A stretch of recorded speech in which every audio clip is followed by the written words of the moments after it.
Adamas, or Adamatine if you prefer, but I'll be referring to him as Adamas in this chapter. Now, let's all face it. He's clearly a retcon. His him surviving against Poseidon is a retcon. I think we could all agree on that. There's no way they planned that in the beginning. In the beginning of Record of Ragnarok, when Poseidon was first introduced, them introducing Adamas to show how brutal Poseidon was. He's just willing to wipe away his own brother like nothing, like that, to make it even seem like he never even exists. So pretty effective for Poseidon. But also, I also believe the reason they brought Adamas back was just for it's the only reason I could think of. If there's any other reason, I'd be very curious to hear what you all have to say. Oh, before we continue on this discussion video, if you like content like Record of Ragnarok, please consider subscribing because I plan on doing a lot more videos like this, and I really appreciate the support. So, all right, now the reason I think they retconned Adamas surviving is to actually make Hades look better, make him look actually really good. Because we all know his thing, right? It's essentially he's looking out for his brothers. He's the big brother. He's looking out for all his siblings. He'll do whatever it takes to help them out, even if that means, dying in the or going to die in the process to defend them against titans. Essentially, that's what it is, and yeah, that's essentially what it is, and actually not that bad. When it comes to I will admit this is my probably my biggest problem in all of Ragnarok. It really is this retcon.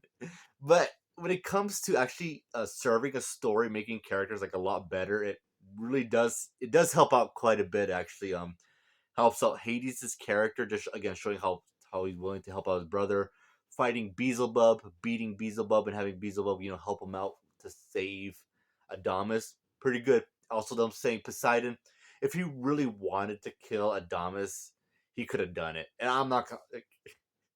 Adamas probably has the best like survival feat in all of Ragnarok. He got severed in half and he lived. And I know they lampshaded with Hermes saying, I believe it was Hermes saying, yeah, oh, if Poseidon really wanted it, he could have killed Adamas. Like, come on, he did.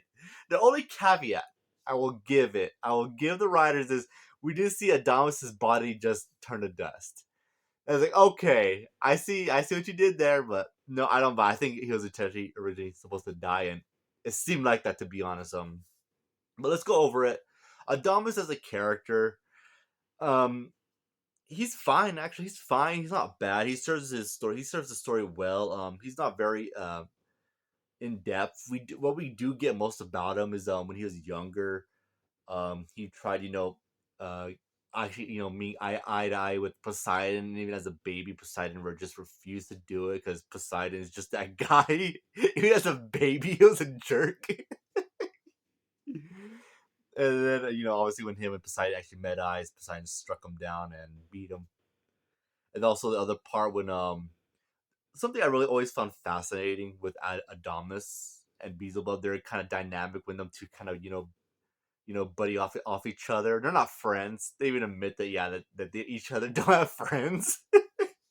But I do always like this conversation when Beelzebub and Adamas were just talking with each other, and Adamas is like, "All right, aren't you watching the fight?" And Beelzebub's like, "Yeah, there's no need to. Shinji Hung's clearly gonna win the fight." And Adamas is like, all right, but you got it wrong. Hades is the kind of god that will always go through it. No matter what, no matter what's in his way, he will go through and he will claim victory. That's the kind of god he is. And then later on, when we learn in Beelzebub's backstory, is Beelzebub trusts Hades. In fact, we even see images of Beelzebub. Actually, when the fight's actually going very, very intensely, we see Beelzebub just staring at the screen like this, at a handheld screen, just watching the fight. Then later on, at the end of climax of the fight, when we see a flashback with Beelzebub watching, he's standing up with the chair pushed back, showing that he was taken back. He, even though he knew Shinji Hung logically was going to win the fight, he, along with Adamas, believed Hades was just going to pull the victory. He's that kind of guy that will just overcome the odds and claim victory.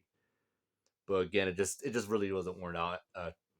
It just wasn't the way it turned out. And if you see my account, my YouTube account. Hades Primera. Hades is my personal favorite god in Record Ragnarok. I love the guy. I love him so much. Cool personality. He went out like a boss. And yeah, and with Adamas, just showing love for not just Hades. No, only love for Hades. He doesn't like the other two, but clearly he more than likely does. He'll never like Poseidon. Poseidon's just that god that he'll probably never like.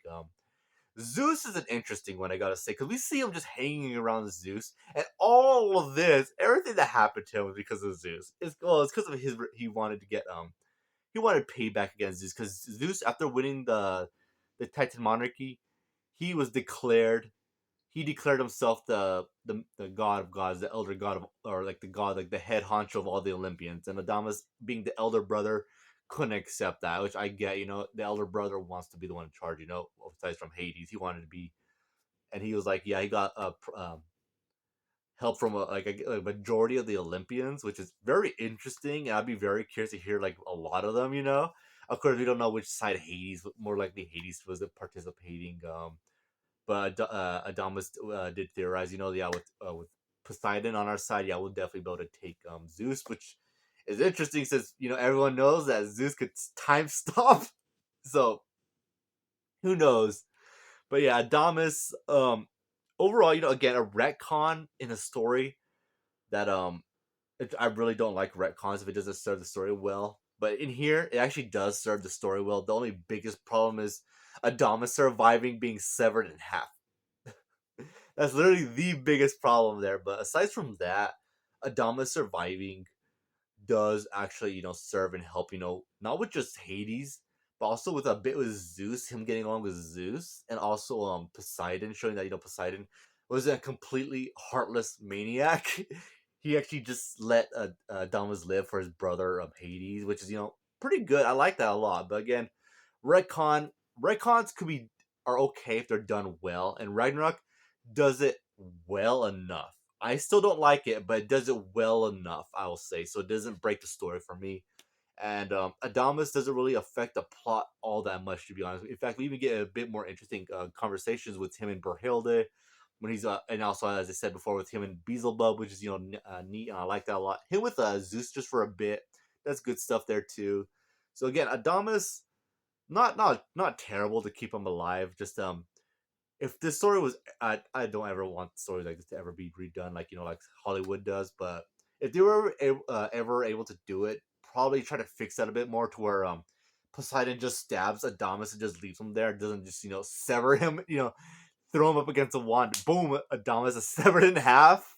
I mean, you could have done that, or had just another one where I probably would have went with early reading this manga, but after the events with Hades and all that, I probably would have just had it to where it was just another god, another Greek god that Poseidon just killed, and that was it. Just another lesser god that we know of that tries to start some. But the way Record Ragnarok does it well enough, which is serviceable. My apologies to the story, and I think it's actually not bad and enjoyable. So yeah, that's my thoughts really. I just want to talk about it because I always found that dynamic between Adamas and that retcon is very interesting. So yeah, let me know what you guys think about it. You guys think it is worth retconning Adamas to live? Again, for me, it's like, again, I don't prefer it, but it still works in the story. So yeah, actually, let me rate Adamas right now as a character. There was only again, he serves his point, but he's not very depth. He is to an extent, but not too much. So I'll just give him a 7 out of 10. Not bad, not well, not terrible, but all like above average. He serves his point correctly. He doesn't really um he always acts within character, within reason. There's just one part I had a little bit problem with, but I had a conversation, and they actually talked me out of it with Adamas taking orders from Zeus during the Gigantomachia, and he's taking orders from Zeus even though he hates Zeus at this point because Zeus is the leader and he does not like him. But it does seem like when I was talked out of it, it seems like Adamas was just taunting Zeus and being like, okay, yeah, we'll see about that. We'll see about that head god. Just like, okay, I get it. So it's like, all right, the biggest almost character assassination from, but not really. You know what I mean? So yeah, that concludes my retcon talk about Adamas, and yeah, if there's any other characters you'd like me to talk about, please let me know, and I'd be very interested to talk about this. Again, my favorite manga, and I just have a lot of ideas for this series, just to talk about characters, rounds, tier lists. Let me know what you guys want to hear. So anyway, that concludes my review. Hope you guys have a good one. Take care. Later.